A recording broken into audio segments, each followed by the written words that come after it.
welcome back to the podcast. This week is same shit, new name. Welcome to the very first episode of Just Mads. It's just me hanging. Happy to be here. I do apologize that I didn't put out an episode last week. I had some stuff come up, and if you follow me on Instagram, I did post a story, so I'm sure some of you are aware of what happened last week, but I had some shit come up with a big trauma. And we're going to dive into it. Before I get into too much of it, I do want to say that my current theme, and I think I said this last episode, in life is just living out of spite. And here are some examples, because this just really, I think, drives the point home, but I'm thriving at this point. Point number one, and specifically spite of men. If you're a man and you're listening, I love you. Thank you for being here. I appreciate it. You're not included in this, but some of them, Man number one. A couple of years ago, I was at a Chapters and I found a version of the Divine Comedy, but it has all three parts of it. And it's just this massive fucking book that has wow, it's so cool. It's an incredible book. Love it. I was so excited to find it. I went and paid for it. And as I was paying for it, the guy at the till was like, this is heavy. Definitely not a summer read. And fuck you, guy. My new plan is to read it at least once this summer. Maybe even a couple of times. And then my goal going forward is just going to be to make it my summer read for the rest of my life. Because fuck you, guy, I'll do what I want. The next three things are specifically in spite of my most recent ex. Because, a much younger Madison would have been really petty. And I haven't really been. I've made a couple Instagram posts with some, shitty captions that are slightly directed to him, but I don't give a fuck, pal.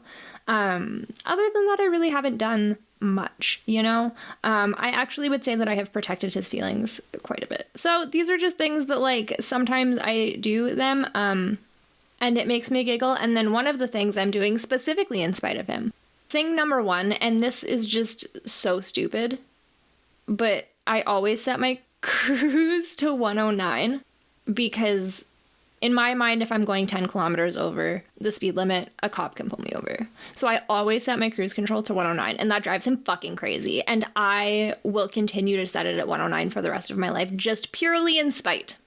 Thing number two, and this is one of my favorite things to do, is water my plants in my bathtub. I have several fucking mental illnesses. And the fact that I decided to just take care of plants is wild because I can barely take care of myself and my cat, never mind a fuck ton of I have so many plants and they're all thriving. We do great, specifically because I water them in my bathtub. And every single time that I put them in my bathtub, I do think to myself, fuck you, Cam, And I have a lot of fun doing it. I actually have started bottom watering my plants.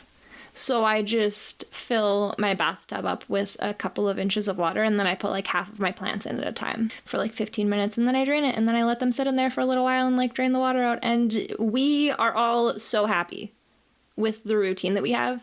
And again, fuck you, Cam. I'm triggered to a lot of things. We'll get into it a little bit more, but I have been kind of angry at him lately, and then a bunch of shit came up, and spite's good. I'm not a sad hoe anymore. I'm spiteful and thriving. And then thing number three, and this is probably my favorite thing, is when we started dating, I feel like I made a joke about shaving my head, and he was like, don't do it. And I was like, you're probably right. Because my hair was past the middle of my back at that point. I would have lost my fucking mind if I just cut all of my hair off from that. And it was half a joke at that point, but I always am just what if I shaved all my hair off? And then more recently, I made a joke about cutting my hair off, and he told me that I should shave my head, and then he immediately said, nah, don't do that. And then later that night, me and Brianna proceeded to make an entire plan of how I would get from having like mid back length hair to no hair. And I have been slowly cutting my hair off for like the past couple of months. The fact that it's May already is really fucked up. I have no concept of time. I don't know when I started cutting my hair. I think it was right around the time that I started like podcast shit. My plan was to post about this so much fucking earlier, and I just like, man, I'm exhausted all the time.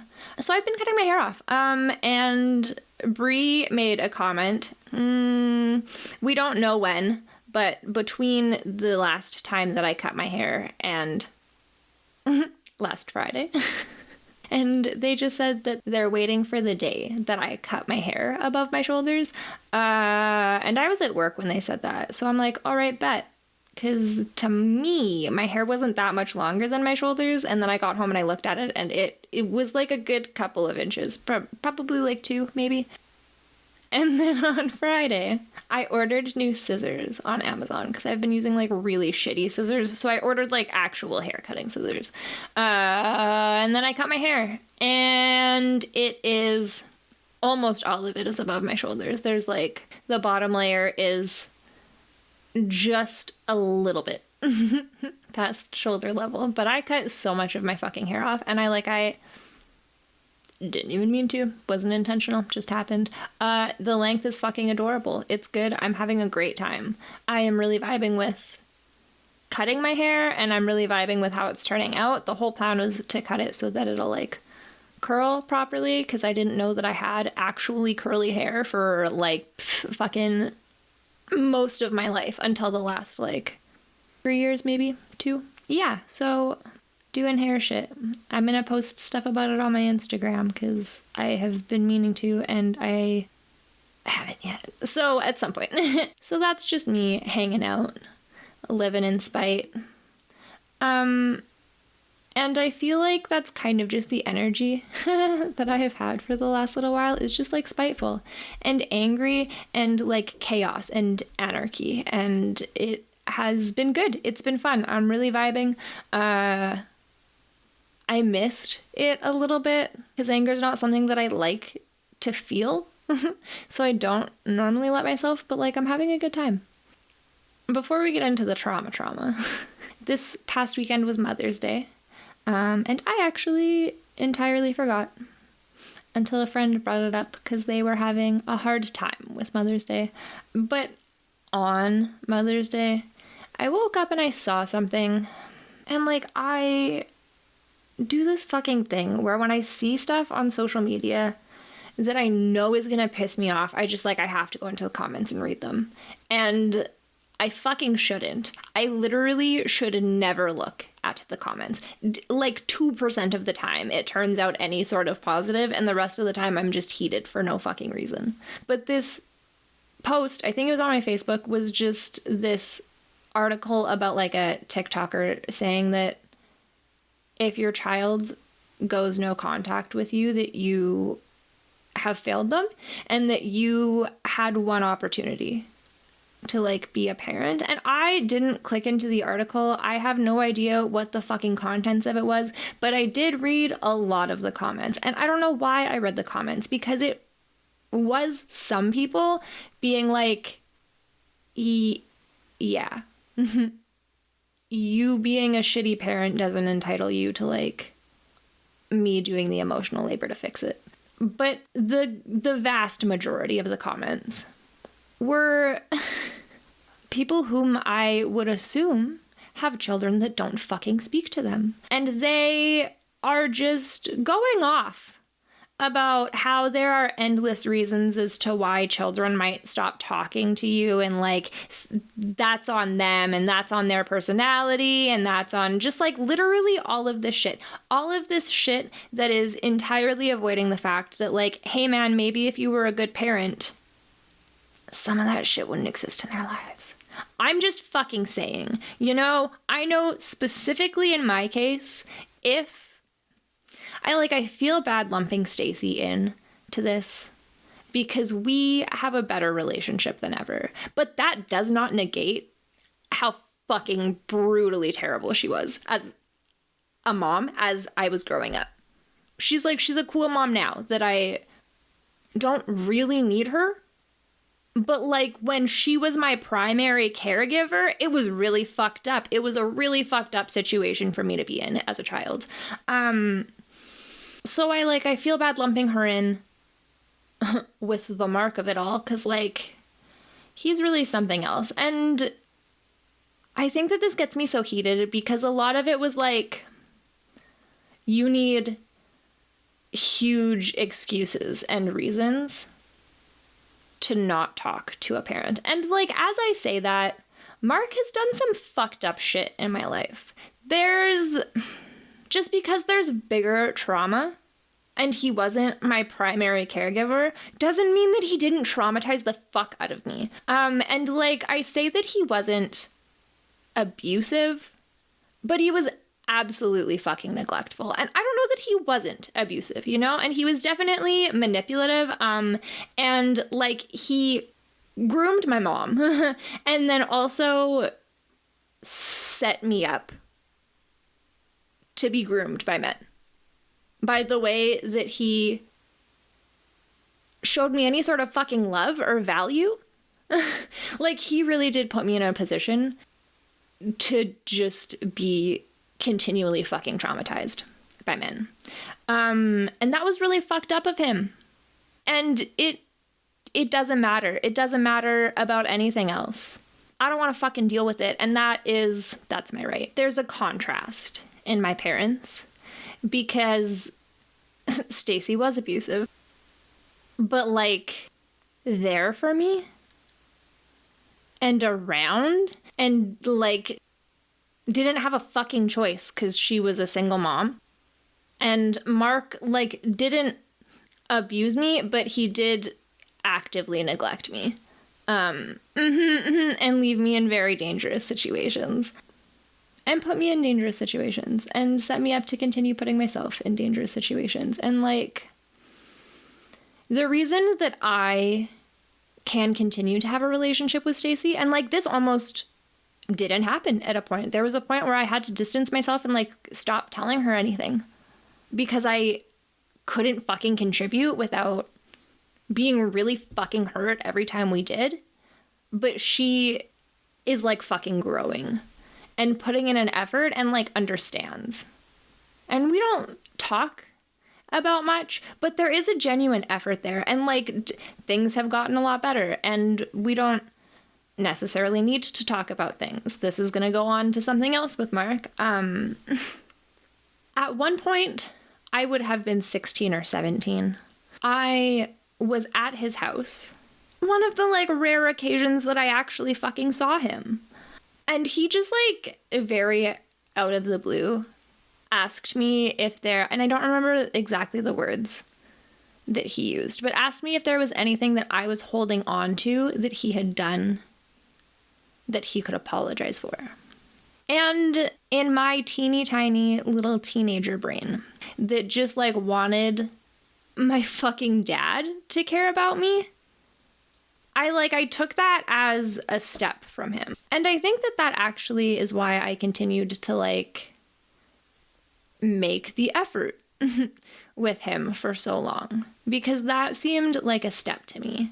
But now that I have so much distance and that I'm like a fucking adult, how fucking dare you, Mark?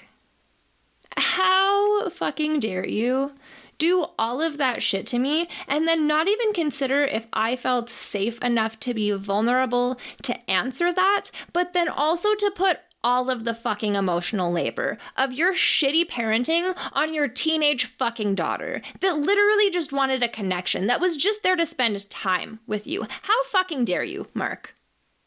All I needed was love, and he literally just gave me anything but, and continued to tell me that he loved me while doing it. And that's what really fucks me up, because that's what set me up for so much of the fucking abuse that I've gone through in my life outside of my primary caregivers, is that People can do just about anything that they want to me as long as they tell me that they love me, because that's what my fucking dad did. Which is cool, which is super cool. It's been a really fun way to live life. So I don't know that I've ever felt safe enough to have an actual conversation with him regarding that topic until the time that I asked him to stop contacting me. I had to ask Stacy if I stopped talking to him as a teenager, because the story that I tell is that I stopped talking to him for years, and then I didn't talk to him again until he told me that one of my grandmothers had died. And I don't know if that's factual or not, but that's the story that my brain has and that has told people for a really long time until I stopped to like reconsider it. I remember a really large incident where I told him that as soon as I was 12 and had the option that I didn't ever want to see him again. And I don't really remember going to his house much after that. Mom didn't tell me what age I stopped going over there, but she did say that at some point I stopped going over there and she didn't know how often we talked on the phone. And like, we didn't. We didn't. Not much. Not that I can remember. No. I do think that there was a period where we just like stopped talking. And then I think that we started talking again after one of my grandmas had passed. So like when he texts me out of the blue, I am literally panicked that he's going to tell me that one of my fucking relatives has died. And the instance that did it was he texted me and tried to get me involved in a fucking MLM.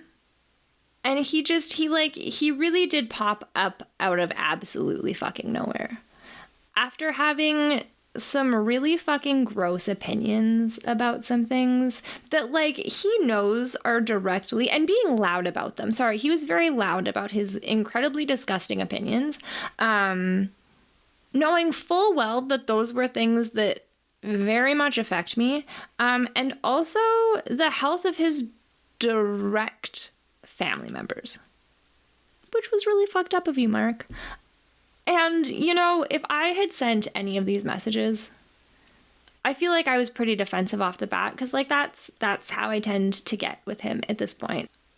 Had I said literally any of this to him though, and had he responded with any sort of accountability or like empathy or compassion or like literally any of it, had any of that happened, I think we probably would have been able to have a conversation about it. Because I'm not an unreasonable person. I was like 23 at that point in time. I had gone 23 years of dealing with his fucking shithead parenting. And like, hey man, I probably could have had a conversation. At that point, I was absolutely ready to have a conversation. For surezies. For surezies. I have blocked so much of this out of my brain because I was in the middle of like all of the trauma of what we're about to talk about next, but I also literally, this situation caused me to like hysterically sob on my living room floor and retook my phone away from me and responded to him and has yelled at him again since over text. And like, there's nothing like telling your parent that they are causing you immense emotional distress and that you need them to stop talking to you because they can't contribute in a healthy relationship, and then them telling you that it's your own anger and ego that are getting in the way of healthy, loving relationships, and that I should be able to just like mutually heal and send love to situations. And I shouldn't have to remove myself, and I shouldn't have to resort to anger, and that anger is not the emotion that I should be having, and that I shouldn't be holding on to it, and literally all of this spiritual bullshit that was anything but fucking accountability for him being a fucking trash parent. And had it been anything other than that, I might have heard him out. But as the narcissistic piece of shit that he is, I really didn't expect anything else from him.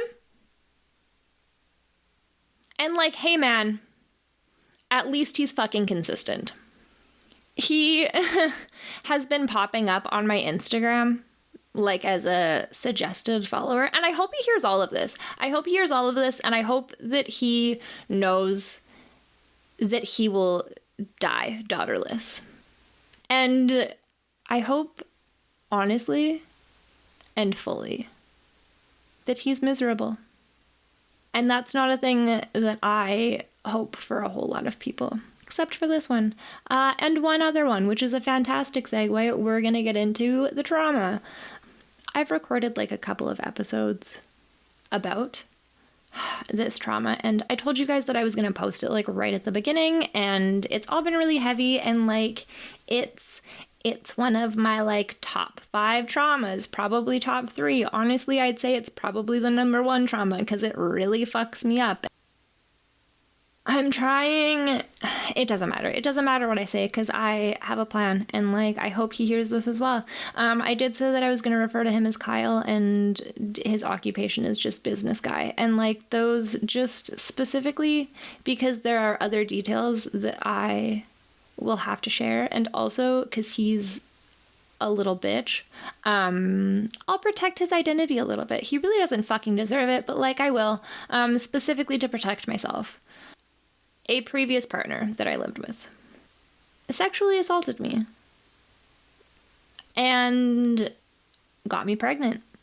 And that resulted in me terminating the pregnancy. But this was right at the beginning of COVID. So that turned into like a fuck ton of health problems for me. And like, aside from the sexual assault, he was kind of just a piece of shit in general. So it took me a while to get out of the situation, and it took me a while to like even feel safe enough to begin to process. I like was drinking a fuck ton, and I come from a long line of alcoholics, and I really don't like to use alcohol as a coping mechanism, but I literally did not have a fucking choice. I had no idea that I was even doing it until I had to like stop. That's the story we're gonna end with. It's a great story. It's one of my favorites. I can't wait. I don't like to think that people are like just inherently fucking evil, but I have looked at this a lot of fucking ways. And with all of the variables considered, there is not one single fucking way that his actions were not entirely malicious and intentional. Like there's truly no fucking way. He is really good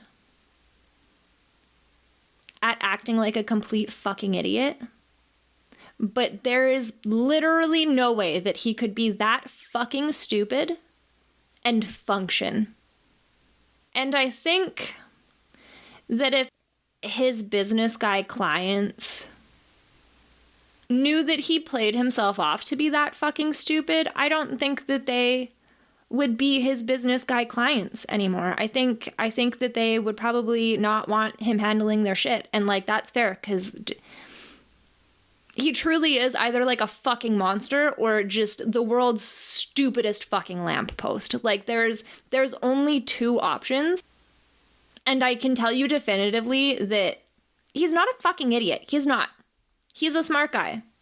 He is really smart and intentionally malicious and a monster is what we're going to go with. After I had stopped drinking, I started to like think about some shit. And it was at that point where I was like, hey, Brie, I think that this is kind of fucked up. And Brie was like, I think that situation specifically is very fucked up. And like, I didn't want to tell you, but yeah. So like, shout out to Brie for not just traumatizing the fuck out of me. Cause I think my brain would have broken had she just been like, hey, do you understand that he like actually raped you though and intentionally got you pregnant? Because like, nope, I didn't. I really fucking didn't. And honestly, he's so fucking lucky. There really aren't enough words to describe how lucky he is of a human that I haven't had the opportunity to fight back in a way that would just be like equal, you know? It took me a couple of months to stop drinking and stop repressing things and like start to feel things and get through shit and kind of wrap my head around it. And then I reported it to the police and I thought that I was prepared. I went into it and I was like, I know my shit. I know what I need to do. I'm ready. I wasn't ready. I should have waited. And like, I shouldn't have had to wait, but I was still so fucking blurry on all of it. My brain couldn't possibly fully grasp all of the events. So I was missing lots of it. Knowing what I know now, I like definitely would have focused on the fact that there was absolutely no consent given. It didn't matter that there wasn't a non-consent given, and that doesn't ever matter. It should never matter. That's fucked up. But it didn't matter that there was like a vocalization of not consenting, because there was zero indication of consent. So like, me saying no doesn't fucking matter. But at that point, I was really focused on the fact that there's no way that he didn't intentionally get me pregnant, or like try his damnedest and like succeed, but there's no way that wasn't his fucking intention. He had way too much information and it was in way too vulnerable of a place, and then did much too convenient things afterwards for that not to be super intentional. So that's what I was focused on, because that specifically felt just like a huge fucking violation. And like, I have been sexually assaulted before. No. It's not my first rodeo, unfortunately. Not like that though. That was really fucked up. And that's what my focus was on when I like made my incident report. And like, I should have been focusing on the fact that there was no consent in general, and not that there like wasn't a consent for him to come inside me. But like, that, I understand. I have a lot of empathy for the me that went through all of that. Now me has a lot more information and has had a lot more time to like kind of chill out. Not chill out, but like process and distance myself. From what I understand, the cops called Kyle. Kyle was like, I want to call my lawyer. Kyle's lawyer was like, nah, man, do not talk to the police. So he didn't. I knew that I should fill out a victim impact statement. I had gone through the whole fucking process. I knew everything so fucking vigorously because I was terrified that the cops were going to be shitty. The constable that I dealt with, fucking incredible. He was amazing. He truly made the whole experience much less fucking traumatizing than it could have been. And I am so fucking grateful for that. I did not fill out a victim impact statement, because like, I didn't have the fucking mental capacity to. And I should have. I definitely should have. I think that would have gotten my case across a little bit more, but I didn't. And that also is one of my regrets, but it is what it is. So the case that was sent to the Crown prosecutor was my incident report. And the Crown prosecutor made his decision so fucking quickly. And that decision was no. And I remember the constable that was dealing with it calling me and being like, hey man, I'm so fucking sorry. And like, I don't really understand, and I don't really have any more information, but like, if you need more information, contact the Crown prosecutor. And then he like gave me the contact information. So I did, or I like tried to, a couple of times. And it took me quite a while to actually even get in touch with him. And a couple of times his staff did just straight up tell me that they like didn't have my information anywhere and he like wasn't going to call me back. So I sent in a fucking complaint because I'm like, I don't have any information about this. And he just like noped this fucking sexual assault case. And I want answers. And like, I literally don't have access to any of them. So I sent in a complaint. And then he responded to me the next day. And literally just told me that there wasn't enough evidence to lead to a conviction. And I'm like, okay, but like, what do you need though? Like, he wasn't even questioned. What do you mean there's not enough evidence? You haven't even gathered evidence? You haven't, like, that, we weren't even at that fucking stage of a charge yet. I know now exactly what fucking stage things should have gone in. And like, we weren't even close to a fucking evidence discovery phase, you know? Like we were, yeah. So he was kind of a piece of shit. I really didn't like him. I really did not like him. And I hope that I have the chance to tell him that to his face one day, because that was really fucked up, guy. The thing that didn't make sense to me at that point was, in my brain, it was like, it was very clearly rape. And also probably like, if we're charging him with sexual assault, probably also with intent to cause bodily harm. Like, I feel like we probably could have thrown a couple on there, you know? And he didn't even fucking look at my case more than once. He gave it a quick glance and was like, nope. And that was really fucked up. And then refused to provide me any information of like what I could do further. Because nothing criminally. I can't do anything criminally. But that also meant that I couldn't get like a restraining order or anything against him. So this fucking jackass was coming into my place of work after I had filed a police report against him for raping me. And I literally couldn't do anything about it. The day that I got the call that they said that the Crown prosecutor wasn't going to take my case, he literally came into my store that fucking day. You cannot tell me that that wasn't him intentionally fucking terrorizing me. Yeah.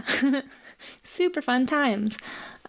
So I literally just felt fucking hopeless for a really long time. And like, I got access to money from victim services for therapy from that. And like, that was the best thing that came out of the situation. And like, therapy allowed me to get to a point where I wasn't constantly fucking on edge, but like damn near, you know? I was slightly more relaxed, but like still always in fight or flight. And now that I like am able to think about it, I didn't feel safe until I was with my past partner, who was like an authority figure, and we were 3 hours away. My quality of life dramatically improved. Literally just moving out here. And that situation has fucked me up a lot. So it's been really disappointing that I have felt like I don't have any fucking justice for it, because I feel like I deserve some. So this leads us to last week, when I was just like chatting with one of the lawyers. And we had like a brief conversation where I definitely got the indication that like it's kind of fucked up that he wasn't questioned at all and that the Crown prosecutor didn't pursue it at all. So then the next day I started looking into things, because I work at a law firm. I don't know if I've ever said that on this platform, but like, I work at a law firm. I have access to like a library full of law books. So I'm like, this is the perfect place to be for this. So I looked up like a lot of information. And for the first time since the incident, I have felt Like, there's a possibility for justice. And that just, like, lit a fucking fire in my soul. And I was ready to just, like, man, burn him at the stake, you know? And, like, make a big show about it. And I did a lot of information. And don't get me wrong, I have the full ability to do that. And that feels really fucking cool. But I do know that if I decided to do that, there is the possibility that it goes to trial. And then I have to, like, relive all of it and go through probably fucking seeing him in court, and then also go through people asking me, like, really shitty fucking questions about the situation. And, like, I don't think that I want that. And I don't know that I want to drag all of it up. And, like, court cases cost fucking money. Legal matters would, like, cost me money literally regardless of any situation. And I know that I have the ability to, like, pull all of that shit together and figure it out and, like, fight if that's what I want to do. But I'm so fucking tired of fighting. I'm really fucking over it. I, like, just did a bunch of research into lawyers, and I have talked to a few because I don't want to use the firm. That feels weird, specifically if it's going to go to trial. I don't necessarily want...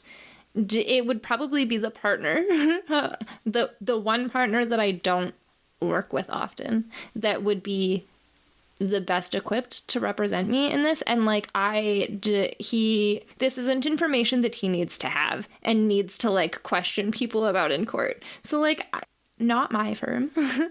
I have looked into a couple others, and I have, like, talked to a few, and literally all of them have told me that I have a case. So, like, I'm really not concerned about any of it except for the fucking toll that it will take on me. And that was, I had a good chat with the partner that I do see quite often. And we went through all of it, and he was, like, telling me how stressed out he gets in civil litigations that, like, aren't sexual assault civil litigations and aren't his fucking trauma. And yeah, man, literally just going through and trying to figure shit out has been really fucking stressful for me. And I deserve fucking peace from this situation. And, like, knowing that I have the ability is great knowledge. That's fucking fantastic to know. And, like, there might be a day where I do feel mentally and emotionally and fucking financially prepared to take on this battle. But at this point, I think that I'm gonna just hang out. One of my other things with hanging out is I don't think that he would let it get past, like, a statement of claim. If that, I feel like I could send him a demand letter on my own. I don't need a lawyer to do that, by the way. I feel like I could literally be like, hey man, I could file a statement of claim against you for a lot of money. And it would all be public knowledge. And, like, you probably don't fucking want either of those things. To clarify, I feel like I haven't mentioned this, and this is something that I feel like I should mention as, you know, somebody that's just, like, talking about justice and sexual assault. I cannot go after him criminally anymore, but I could go after him for, like, a personal injury civil litigation case, and that would come down to money. So at this point, I have started putting a price tag on my feeling of justice towards this situation, because if I do pursue a legal case at any point, the outcome is money. And, like, I don't know, money's not going to fix the fucking situation, but, like,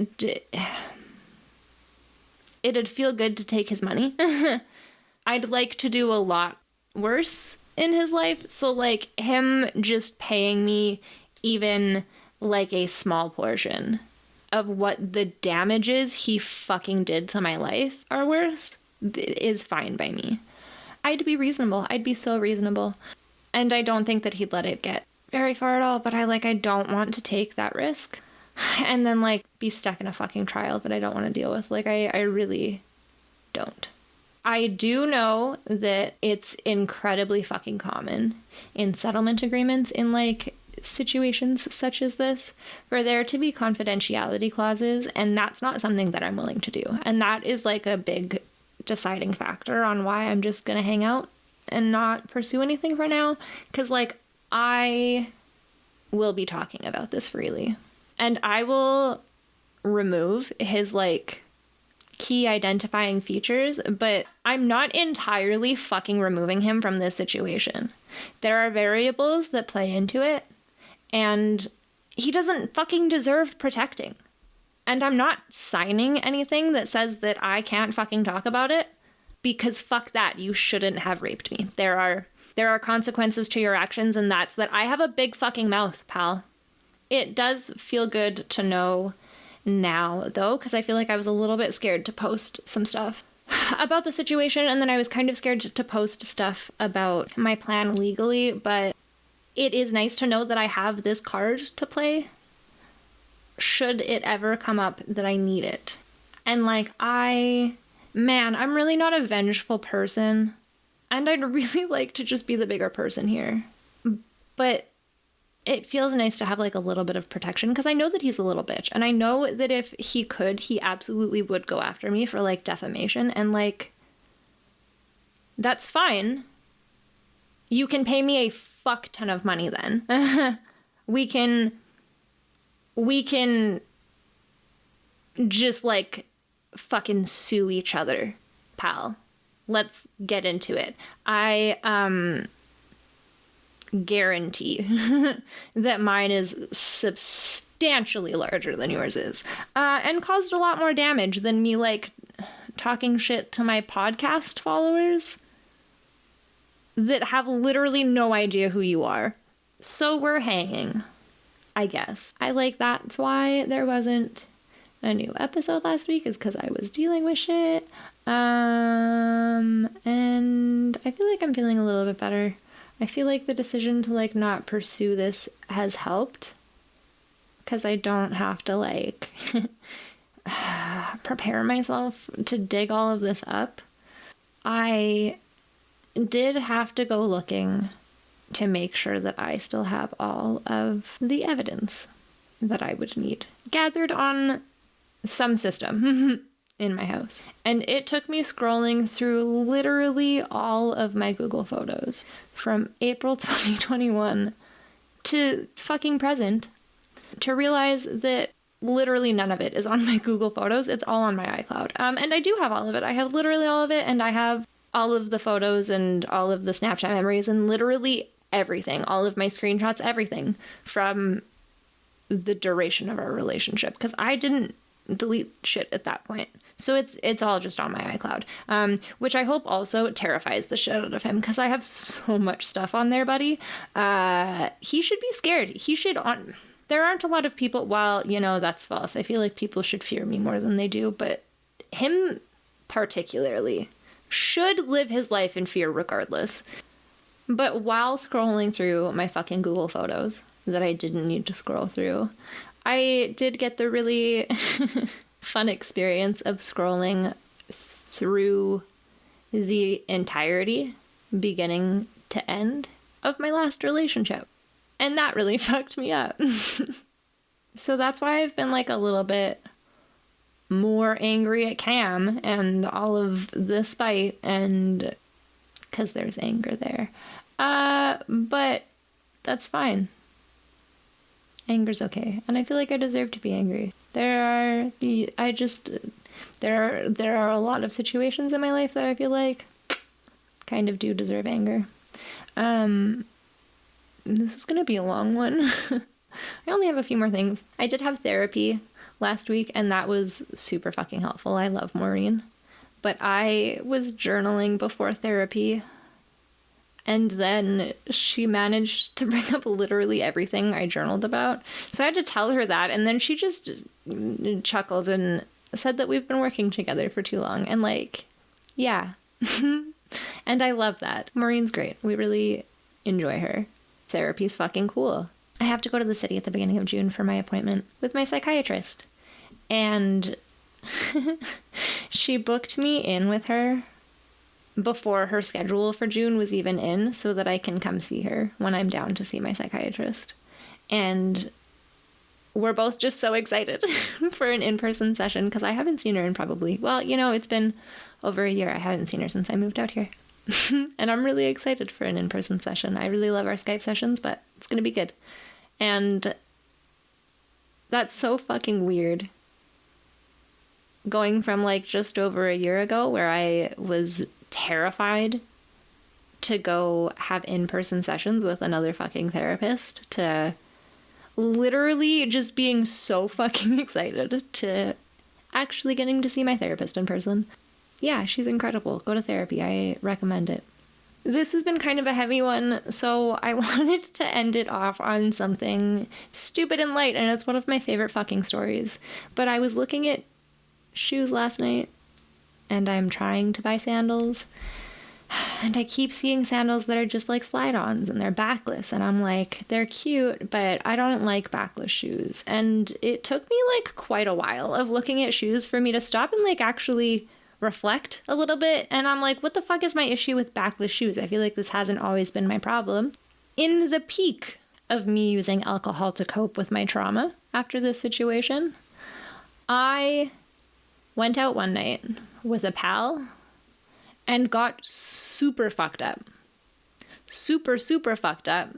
And then we left and went to McDonald's. But on the way to the car from the club, Tiffany ran across the street because the light was turning.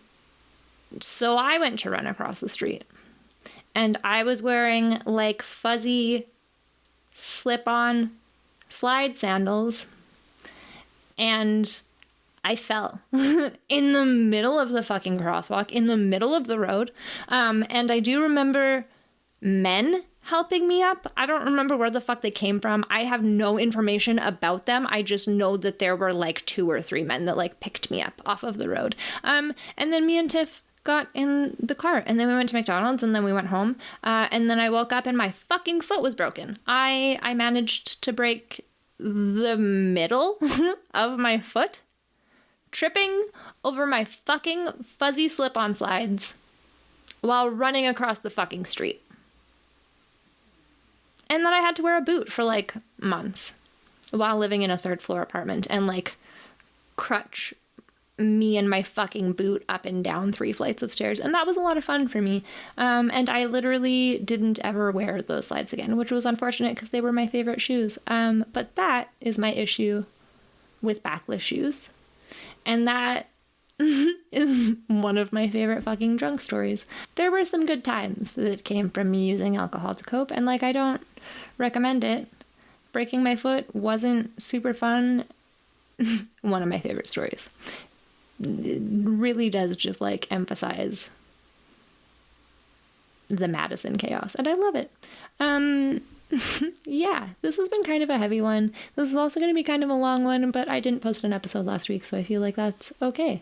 Thanks for hanging out. Thanks for listening to the new episode under the new name. I'm not going to be posting on any of the Raising My Voice stuff anymore, so you can check out my other social medias. I haven't decided how much I'm going to post. I'm going to post a lot. I'm going to post more because I'm doing all of this so that I can post on one platform, and I'm doing all of this because it's my platform, and I'll post wherever the fuck I want, and I don't care what anybody thinks. So I'll post all of my stuff on all of my platforms, and they're just Mads Kowalczyk. I'll post links down below. Yeah, this is kind of a mess, but that's okay. Love you lots.